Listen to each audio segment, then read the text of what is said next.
जय सिया राम। सब सुख लहे तुम्हारी सरना, तुम रक्षक काहू को डरना। इस भय और भ्रम से भरे जीवन में हनुमान जी के सहारे ही जीवन की नैया पार लग सकती है। क्योंकि जिस संसार में हम रहते हैं, एक समय बीतने के बाद ये स्वाभाविक है कि कोई भ्रम उत्पन्न हो जाए, मन में कोई शंका उत्पन्न हो जाए, संदेह को जगह मिल जाए। और मानव का ऐसा स्वभाव है, तो इसमें कुछ गलत भी नहीं, इस तरह के प्रश्न मन में उठते रहते हैं। कई बार जब हम संतों के मुख से सुनते हैं कि हनुमान जी तो भाव से प्रसन्न होते हैं, प्रेम से प्रसन्न होते हैं, और उसके बाद जब हम ये भी सुन लेते हैं कि हनुमान जी को पीपल के 11 पत्ते आप उनको माला बनाकर अर्पित कीजिए, सरसों के तेल का दीपक जलाइए, तो कई बार ये मन में ये विचार उठने लगता है कि जब हनुमान जी भाव से ही प्रसन्न हो जाते हैं, प्रेम ही जब प्रमुख है, तो फिर इन उपायों की आवश्यकता क्या है? इन उपायों का क्या संबंध है हनुमान जी से? ये प्रश्न स्वाभाविक है। कुछ इस तरह के प्रश्न हमें कुछ दिनों से प्राप्त हुए हैं और इसी से जुड़े हुए बहुत सारे प्रश्न हैं, जिसमें ये पूछा गया है कि आमतौर पे बातें कही जाती हैं कि अगर किसी के जीवन में संकट है तो वो पीपल के पेड़ के नीचे दिया जलाए, हनुमान चालीसा का पाठ करे, या हनुमान जी को पीपल के पत्ते पर 11 पत्तों पर राम राम लिख करके उनको माला पहना दे, तो हनुमान जी प्रसन्न हो जाते हैं। तो पीपल से हनुमान जी का क्या संबंध है? क्यों हनुमान जी को हम पीपल के पत्तों की माला पहनाते हैं तो वो प्रसन्न हो जाते हैं, हमारी कामना पूर्ति हो जाती है, हमारे जो मनोरथ हैं वो सिद्ध हो जाते हैं? तो क्या कोई व्यक्ति बिना प्रेम के, बिना भाव के सिर्फ इन उपायों को करे तो क्या वो हनुमत कृपा का अधिकारी बन सकता है? क्या हनुमान जी उस पर प्रसन्न हो जाएंगे? क्या उसके मनोरथ पूर्ण हो जाएंगे? मान लीजिए किसी को हनुमान जी से अभी प्रेम नहीं है, उसने सुना है कहीं से कि हनुमान जी तो बहुत दयालु हैं, किसी संत से सुना उसने, और उसके बाद उसने हनुमान जी की भक्ति शुरू की। शुरुआती दौर में उसका ध्यान तो अपनी समस्याओं पर टिका हुआ है, हनुमान जी के प्रति ये प्रेम अभी उत्पन्न हुआ नहीं है। और फिर वो सरसों के तेल का दीपक जलाए, लौंग अर्पित करे, पान का बेड़ा अर्पित करे, आग के पत्ते या फिर पान के पत्ते या बड़ के पत्ते, जो तमाम उपाय बताए जाते हैं वो करे, तो क्या हनुमान जी सुन लेंगे?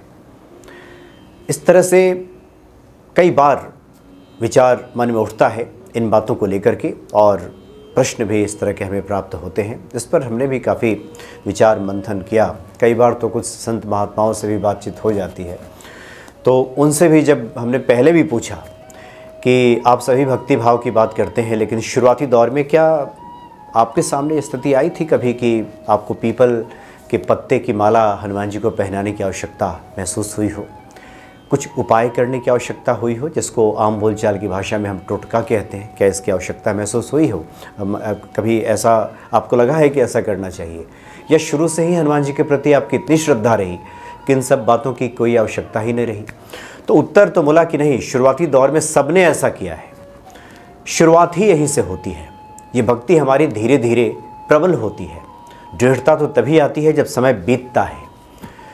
कोई विरला ही होगा जिस पे इस प्रकार की हनुमत कृपा हो जाए और वो पूर्ण रूप से इन उपायों को पीछे धकेलते हुए, इन उपायों को न करते हुए सिर्फ और सिर्फ आंख मूंद करके बैठ जाए और हनुमान जी को पुकारना शुरू कर दे, उसकी भक्ति इस स्तर की हो जाए। ऐसे तो विरले लोग हैं, बहुत कम लोग हैं। ऐसे भी लोग हैं लेकिन बहुत कम लोग हैं। 95% जो लोग हैं इन उपायों की प्रक्रिया से गुजर करके ही आगे बढ़ते हैं। दरअसल एक बार बात हो रही थी एक महात्मा जी से, तो उन्होंने कहा कि कई बार ऐसा होता है कि कोई व्यक्ति जब हमसे मिलने आता है, हमारा उससे कोई परिचय नहीं होता, लेकिन किसी व्यक्ति के माध्यम से आ रहा होता है, उस व्यक्ति से हमारा परिचय होता है, उस व्यक्ति को हम जान रहे होते हैं, उसका कोई संदेशा, कोई वस्तु वो व्यक्ति लेकर के जब आता है, तो हम उस व्यक्ति को भी जो लेकर के आया है उसको भी बड़े आओ भगत से बैठाते हैं, बातचीत करते हैं, और उसके प्रति भी हमारा प्रेम वैसा ही होने लगता है जैसे जिस व्यक्ति का संदेशा या जिस व्यक्ति का वस्तु लेकर के वो व्यक्ति आया है। हनुमान जी जब अशोक वाटिका में पहुँचते हैं और सीता जी से उनका पहला परिचय जब होता है, तो माध्यम बनता है वो मुद्री, वो मुद्रिका, वो अंगूठी जो प्रभु राम ने दिया है। और उस मनोहर मुद्रिका को देख करके सीता जी का स्नेह श्री हनुमान जी के प्रति उमड़ पड़ता है। वो समझते हैं कि कोई ये राम के जन हैं, राम के प्रिय हैं, राम का संदेशा लेकर आए हैं। अभी वो हनुमान जी से परिचय प्रगाढ़ नहीं हुआ है, हनुमान जी को अभी जान नहीं रही है। वो तो संदेह कर रही है कि इतने छोटे आप हैं वानर रूप में, आप कैसे इतने बड़े बड़े योद्धाओं से लड़ेंगे। वो तो वहाँ संदेह उत्पन्न हो रहा है। लेकिन चूंकि प्रभु राम का संदेशा लेकर के आए हैं, राम को जानती हैं सीता जी, बीच में ये जो मुद्री है, अंगूठी है, वो माध्यम बना है, तो फिर हनुमान जी के प्रति भी ये स्नेह उत्पन्न हो जाता है। ठीक इसी प्रकार से अगर किसी भक्त के हृदय में हनुमान जी के प्रति वो प्रेम नहीं उमड़ा है और वो पीपल के पत्तों पर राम राम लिख करके हनुमान जी को माला बनाकर जब पहना देता है, तो भले ही उस व्यक्ति से हनुमान जी अभी वो उस व्यक्ति का भाव हनुमान जी के प्रति नहीं आया है, हनुमान जी उस व्यक्ति के प्रति कृपालु नहीं हुए हैं, लेकिन पीपल के पत्तों से हनुमान जी का संबंध पुराना है। पीपल के पत्तों से परिचय हनुमान जी का पुराना है। राम नाम से जो संबंध है पुराना है, जो राम नाम उस पत्ते पर अंकित किया गया है। इसलिए जो व्यक्ति लेकर के आया है, जो पहना रहा है हनुमान जी के प्रति, उसके प्रति भी हनुमान जी द्रवित हो जाते हैं।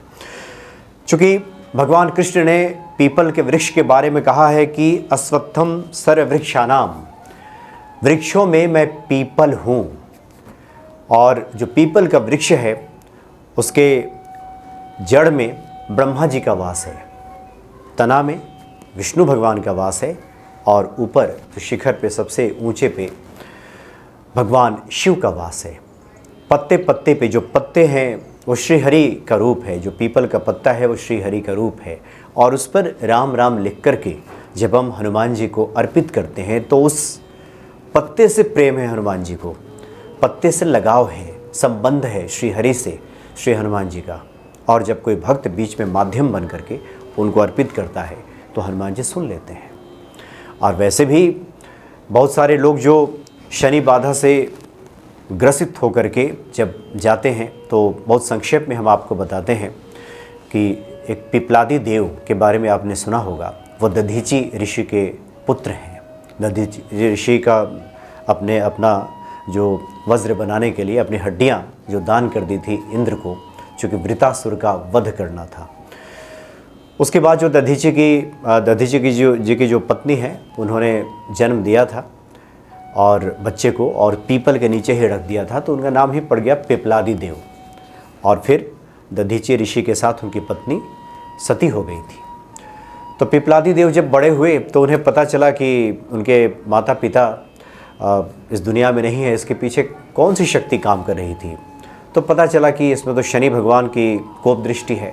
तो उन्होंने कहा कि शनि भगवान को दंड देने के लिए उन्होंने बहुत कठिन तपस्या की और ब्रह्म दंड प्राप्त किया, और ब्रह्म दंड शनि भगवान पे छोड़ा, और वो ब्रह्म दंड पीछा करता रहा शनि भगवान का, तीनों लोकों में भागते रहे।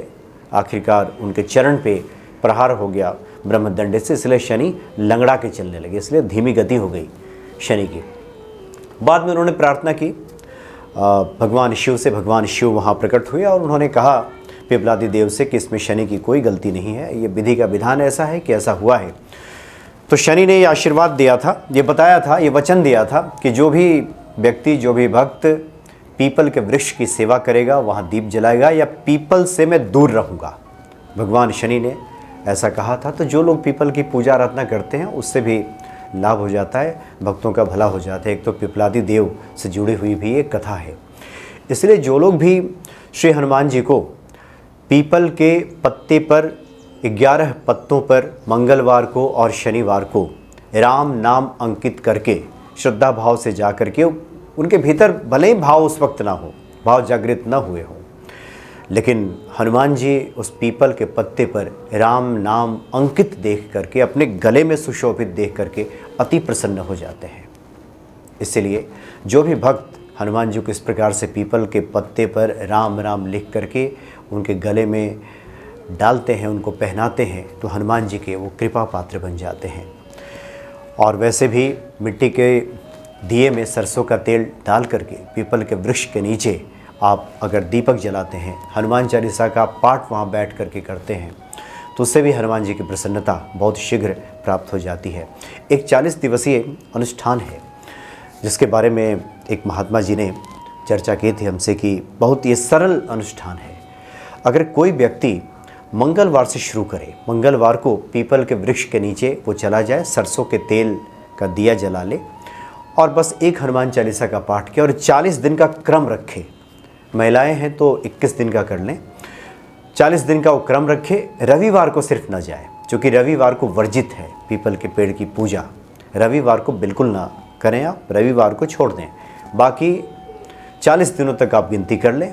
तो 40 दिन पूरा होते होते आप सरसों के तेल का दिया आप जलाते हैं पीपल के वृक्ष के नीचे और उसके बाद श्री हनुमान जी के चालीसा का आप पाठ करते हैं, तो निश्चित तौर पे हनुमान जी की कृपा के हम पात्र बन जाते हैं और निश्चित ही मनोकामना पूरी हो जाती है। क्योंकि परम दयालु हनुमान जी मनोकामना अपने भक्तों की पूरी कर देते हैं। क्योंकि शनिवार के दिन वैसे भी वहाँ पे श्री हरि भगवान विष्णु और माता लक्ष्मी साक्षात वहाँ विराजते हैं पीपल वृक्ष के नीचे।